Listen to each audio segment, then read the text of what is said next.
বিভিন্ন প্রোডাক্টকে কিভাবে তুমি তোমার পিকচারে অ্যাড করে পিকচারটাকে মানুষের সামনে তুলে ধরবা।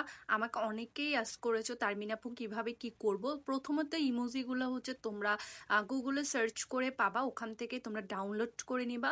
এরপর হচ্ছে কিনা আমি প্রথমে একটা দেখতেই পাচ্ছ একটা মালটার ছবি নিয়েছি, তারপর একটা ইমোজি নিলাম, নিয়ে এটাকেও সুন্দর করে হচ্ছে কাট আউট করে দেন আমি আমার মতো সিস্টেম করে বসিয়ে নিচ্ছি। এটা বড় ছোট সব কিছুই করতে পারবা, খুবই সুন্দর করে বসিয়ে নিতে হবে। এরপরে গিয়ে তোমরা চাইলে এখান থেকে টেক্সট, এখান থেকে ইচ্ছে করলে ফিল্টার সব কিছু চেঞ্জ করতে পারবা। আমি ইনশর্ট দিয়ে করিয়ে দেখাচ্ছি যাতে তোমাদের জন্য সুবিধা হয়, যারা ইনশর্ট ইউজ করতে চাও বা যারা বিগিনার আছো তাদের জন্য ইজি হবে জিনিসটা। এই কারণে আমি অনেকদিন ধরে এটার মেসেজ পাচ্ছিলাম, তারপর চিন্তা করলাম আজকে তোমাদের জন্য একটা টিউটোরিয়াল করি। তো ফাইনালি আমি এটা করার পর এখন আমি সেভ করে নিলাম। সেভ করে এখন গ্যালারিতে দেখবো যে আমাদের ছবিটা কেমন দেখাচ্ছে আগে এবং পরে। এই যে দেখো খুবই সুন্দর, এইভাবেই তুমি চাইলে ছবি পোস্ট করতে পারো ইমোজি দিয়ে।